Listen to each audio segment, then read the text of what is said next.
Welcome my dear students, आप लोग का स्वागत है फिर एक बार। मैं आपको पढ़ा रहा हूँ।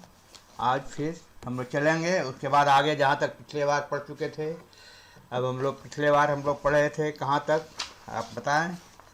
राष्ट्रवाद का मतलब क्या होता है। अब हम लोग पढ़ेंगे a new conservative after 15, a new conservatism after 1850। 1815 के बाद जो है एक नया रूढ़िवाद का उदय हो गया यूरोप में। कह रहा following the defeat of Napoleon in 1815, European governments were driven by a spirit of conservatism। कह रहा 1815 में हम लोग जानते हैं कि वाटरलू में नेपोलियन की हार हो गई थी। उसके बाद यूरोप सरकार में जो जितना भी यूरोप का देश था, छोटा छोटा देश सब था, वहाँ रूढ़िवाद की भावना जो पनपना शुरू कर गई थी। लोगों के बीच में रूढ़िवाद की भावना आ गई थी। तो रूढ़िवाद एक वर्ड आया यहाँ पे। रूढ़िवाद क्या होता है? कंजर्वेटिव क्या है? A political philosophy that state the importance of traditions, established instructions and customs and preferred gradual development to quick change। मतलब ये कह रहा है कि रूढ़िवाद जो है एक राजनीतिक दर्शन है, जिसमें कि जो परंपरा आपका पास स्थापित है, जो संस्थान इंस्टीट्यूशन आपका स्थापित है, जिस रिवाज के बारे में जानते हैं, उसमें जो है तेज बदलाव नहीं चाहता है। बदलाव उसमें हो, धीरे धीरे हो, ये चाहता है। मतलब जो परंपरा चल रहा है, अगर नहीं भी चेंज होता है तो कोई दिक्कत नहीं, उनको चलते रहना चाहिए। रूढ़िवाद मतलब जो हमारे पुराना परंपरा है उसको मानना है, उसी पर चलना, एक कंजर्वेटिज्म होता है।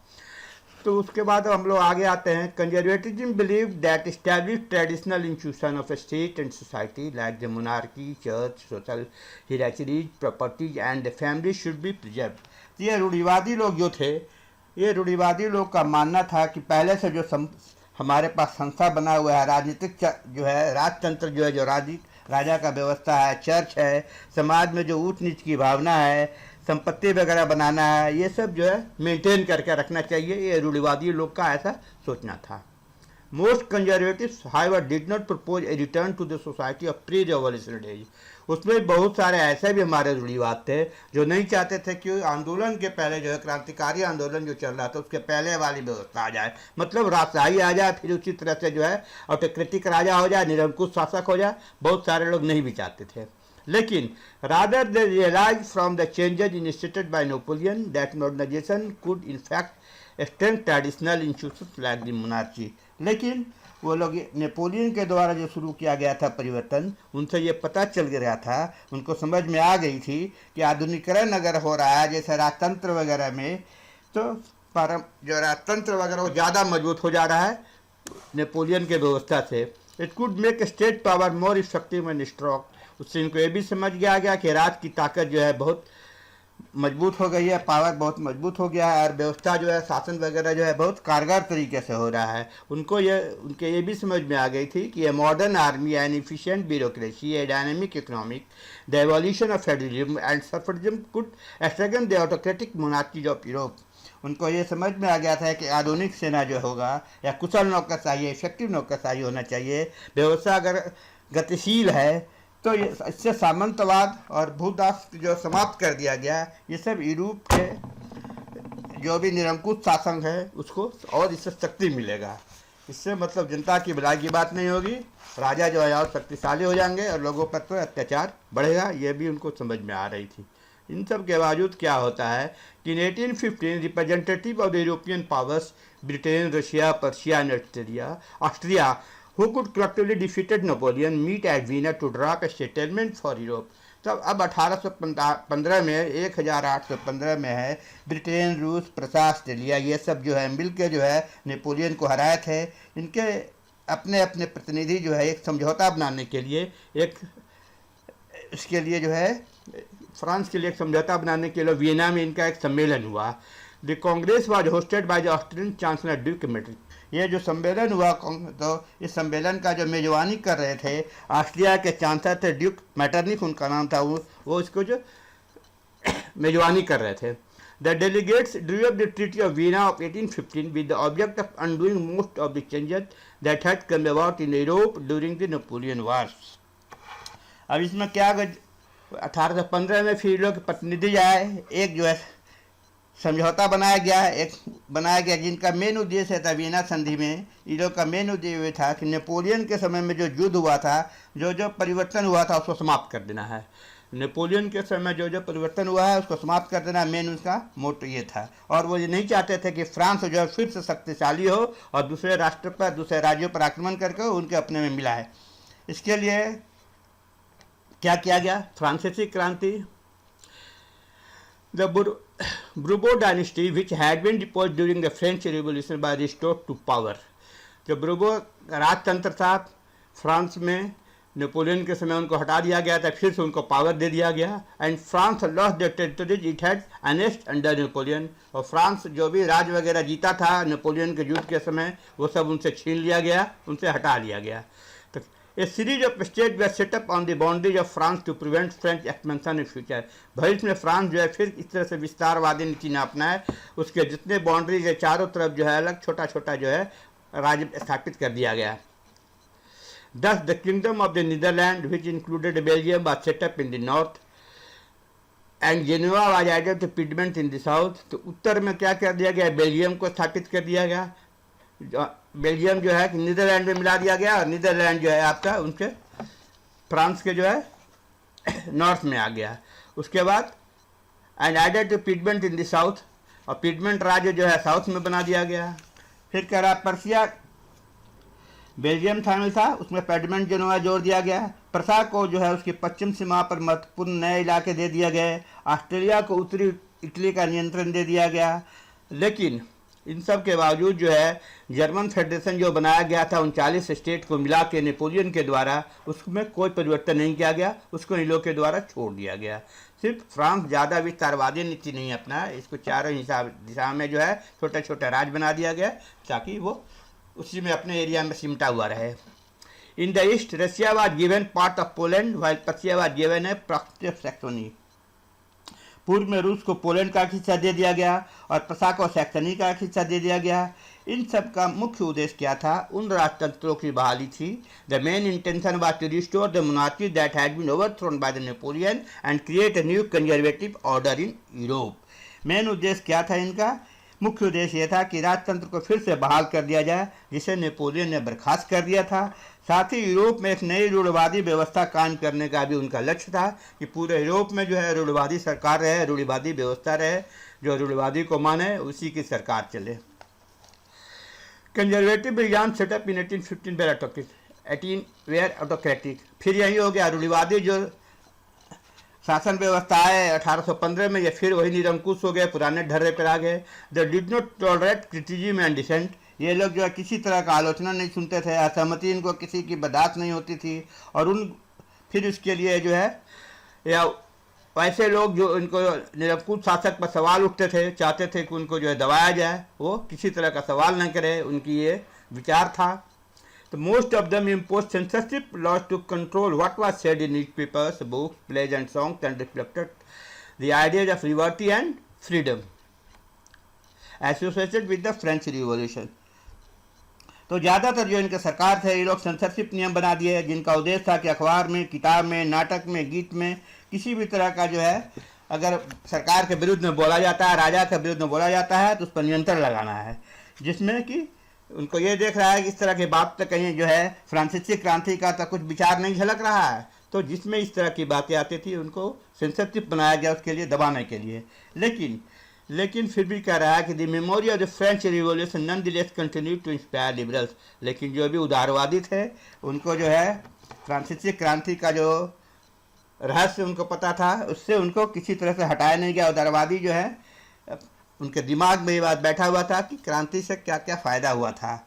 नई रूढ़िवादी व्यवस्था के आलोचक उदारवादी राष्ट्रवादियों द्वारा उठाया गया प्रेस की आज़ादी इन लोगों को लिए बहुत दिक्कत हो रहा था। One of the major issue जो है लिबरल राष्ट्रवादी जो थे, उदारवादी राष्ट्रवादी थे, वो आलोचना करना शुरू कर दिया कि प्रेस की आज़ादी छीन ली गई है। ये जो है उनका बहुत बड़ा मेन मुद्दा था। तो लिबरल जो भी हमारे नेशनलिस्ट थे उस समय वो हंगामा करना शुरू किया, क्वेश्चन करना शुरू किया कि आप प्रेस की आज़ादी को नहीं छीन सकते हैं। चलिए आगे देखें रिवॉल्यूशनरी क्या बात है। द रिवॉल्यूशनरी क्रांतिकारी लोग कौन थे? During the year follows 1815 the fear of repression drove many liberal nationalist underground. अब जो रूढ़वादी व्यवस्था 1815 के बाद फिर कायम हो गई तो बहुत सारे उदारवादी राष्ट्रवादी जो लोग थे वो लोग अपने आप को भूमिगत कर लिए, अंडरग्राउंड कर लिए। Secular society sprang up in many European states to train revolutionary and spread their idea. बहुत सारे गुप्त संस्थाओं का उदय हो गया जिनका मुख्य उद्देश्य था क्रांतिकारी को प्रशिक्षण देना और विचार जो है अपना आदान प्रदान करना, अपने विचारों को फैलाने के लिए इस तरह से जो है गुप्त संस्था बन गए। To be revolutionary at this time means a commitment to oppose monarchial forms that had been established after the Vienna Congress and to fight for liberty and freedom. उस समय क्रांतिकारी होने का मेन मतलब था कि राजतंत्रीय व्यवस्था का विरोध करना जो वियना कांग्रेस के बाद स्थापित हो गई थी, साथ ही स्वतंत्रता और मुक्ति के लिए प्रतिबद्ध होना और संघर्ष करना क्रांतिकारी होने के लिए जरूरी था। अगर आप क्रांतिकारी हैं तो आपको ये देखना है कि हमको जो है किस तरह से कैसे मुक्त होंगे, कि हमको संघर्ष करना, राजशाही का विरोध करना है।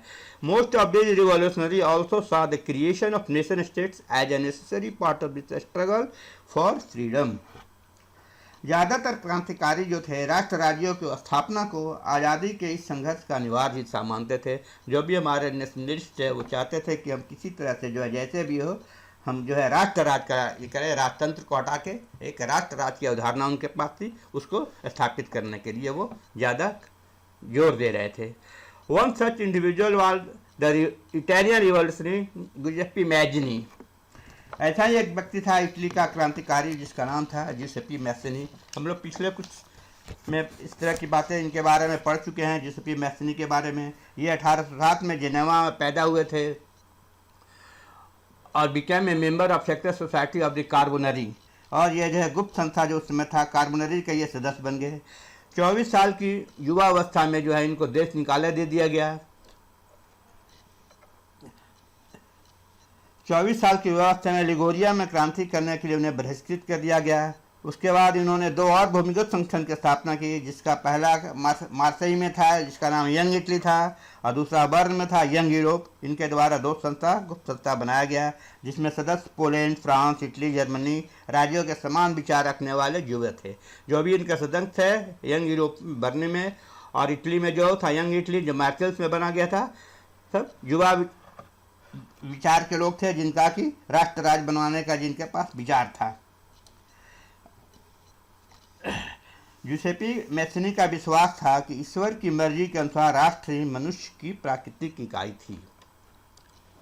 मैसेनी believe that God had intended nations to be natural units of mankind. उनका यह मानना था, उनका यह विश्वास था, विचार था कि ईश्वर के मर्जी के अनुसार जो ही राष्ट्र जो है मनुष्यों की प्राकृतिक इकाई थी। अतः इटली छोटे छोटे राज्यों और प्रदेशों के पैबंदों की तरह नहीं रह सकता था। तो इसलिए उनका यह कहना था so Italy could not continue to be a patchwork of a small states and kingdom. इसलिए जो है ये छोटे छोटे राज्य में नहीं रहेगा बल्कि एक होकर एक राज्य होना चाहिए, ऐसा उनका कहना था, उनकी विचारधारा थी। It had to be forge into a single unified republic within a wider alliance of nation. तो वो चाहते थे कि सारे छोटे छोटे राज्यों को जोड़कर राष्ट्र का एक व्यापक गठबंधन बनाया जाए जिसमें कि गणतंत्र हो और सभी लोग एक हों। यही एकीकरण ही इटली की मुक्ति का आधार हो सकता है। उनका ये कहना था कि इटली जो है अगर एक हो जाता है तो उनके ऊपर फिर किसी का दबाव नहीं रहेगा, राजतंत्र वगैरह नहीं रहेगा, देश में जो लोकतांत्रिक व्यवस्था लागू हो जाएगी, ऐसा उनका मानना था। Following his model, secret societies were set up in Germany, France, Switzerland and Poland. उनका देखा देखी जो है इसी तरह से गुप्त संस्थाएं जो है जर्मनी में, फ्रांस में, स्विट्जरलैंड में, पोलैंड में स्थापित हो गई। Mazzini relentless opposition to monarchy and a vision of democratic republic threatened the conservatives. अब मैजेनी साहब के द्वारा जो है राजतंत्र का घोर विरोध होना शुरू हो गया और प्रजातांत्रिक गणतंत्रों के अपने स्वप्न से क्या हो गया, जो इनका स्वप्न था कि हमको जो प्रजातांत्रिक गणतंत्र बनाना है, जो भी रूढ़िवादी लोग थे बहुत भयभीत हो गए। और तो मेटरनिक साहब थे प्रसा वाले, उनका ये कहना था describe him as the most dangerous enemy of our society order. तो उनके द्वारा मेटरनिक साहब के द्वारा बोला गया कि ये जो है मैसेनी जो जुसेपी मैसेनी है सामाजिक व्यवस्था का सबसे खतरनाक दुश्मन है, इनके द्वारा ये कहा गया। तो आज हम लोग यहीं तक पढ़ते हैं। उसके लिए आपके पास आपको कुछ क्वेश्चन दे दिया जाता है, आपको क्वेश्चन को बनाए। उसमें मेरा ये भी करना है, कल आप लोगों को कुछ दिया गया था, वो चैप्टर 1 का क्वेश्चन आंसर नहीं था, वो नेशनलिज्म इन इंडिया चैप्टर 3 का है। तो कुछ लोग के द्वारा जो चैप्टर 2 लिख लिए हो भाई, तुम लोग उसको सुधार लेना। रितेश, सोनामिका वगैरह जो है ये लोग, उसका नाम है नेशनलिज्म इन इंडिया, ये चैप्टर 3 है एनसीईआरटी बुक का। उसमें चैप्टर का नाम सुधार के आप लोग क्वेश्चन आंसर उसको लिख लीजिएगा। अब आगे आप लोग के लिए कुछ क्वेश्चन मैं दे रहा हूँ, आइए उस क्वेश्चन को जरा एक बार फिर से देख लें, आप लोग को फिर बता दें क्या क्वेश्चन है। होमवर्क है, when and where did the industrial revolution begin in Europe. अभी जो हम लोग पढ़े अभी तक, ये उसी का एक पहला प्रश्न है, छोटा सा सवाल है। व्हेन एंड वेयर, कब और कहाँ जो है इंडस्ट्रियल रिवॉल्यूशन यूरोप में स्टार्ट हुआ, शुरू हुआ, ये आपको बताना है। दूसरा सवाल है, व्हाट वाज जॉलवेरिन, जॉलवेरिन क्या था, ये आपको लिखना, छोटा सा जवाब। तीसरा सवाल, when was the Congress of Vienna held, who hosted this, Congress Vienna का जो सम्मेलन कहाँ हुआ और कौन उसके जो होस्ट थे। एक सवाल है, name the countries which met in Vienna, कौन कौन राष्ट्र जो है, कौन कौन देश जो है वियना सम्मेलन में भाग लिए, इसका नाम आपको बताना है। पांचवा क्वेश्चन है, who was characterized revolutionary in years following 1815, 1815 में जो है किसको क्रांतिकारी बोला जाता था, कौन सा गुण उनमें होना चाहिए तब वो क्रांतिकारी कहेंगे।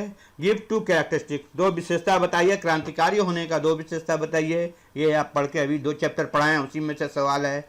एक लास्ट में एक छठा क्वेश्चन है, secret society spring up during the year 1815, 1815 में हम लोग पढ़े कि सभी जो है कुछ कुछ लोग जो है गुप्त संस्था बनाए थे ताकि रूढ़िवादी उनको परेशान ना करे, और अपनी विचारधारा को प्रचार प्रसार के लिए जो है ये लोग जो है लिबरल लोग जो है गुप्त संस्था बनाए थे। क्यों बनाए थे, इसके बारे में आपको जवाब देना है कि उनके द्वारा गुप्त संस्था की स्थापना क्यों की गई थी। और अंतिम सवाल है, नेम 3 सब सोसाइटी, इस तरह का जो संस्था बनाया गया उसमें नाम आपको बताइए कौन कौन था। यंग इटली अभी हम लोग पढ़े, कार्बोनरी वगैरह पढ़े, तो ये सब चीज़ हम लोग पढ़े। तो thank you boys and girls. भाई आप लोग कुछ क्वेश्चन आंसर कर नहीं रहे हैं, सबसे बड़ी बात तो है हमारे बगल में है श्रीमान आरू श्रीवास्तव, वो कॉपी चाहे तो हमको दे सकते हैं दिखाने के लिए, लेकिन वो नहीं देते हैं। पता नहीं तुम लोग कौन लोग क्या कर रहे हो नहीं कर रहे हो। शुरू में हम कुछ पॉइंट वाइज पढ़ा रहे थे, लेकिन आप लोग का कोई इंटरेस्ट बहुत ज़्यादा हमको नहीं दिखाई पड़ा 2-4 बच्चों के अलावा, इसलिए जो है हम पैटर्न बदल दिए हैं और आपको जो है एनसीईआरटी बुक के द्वारा ही पढ़ा रहे हैं। तो धन्यवाद once again, thank you boys and girls, students, once again.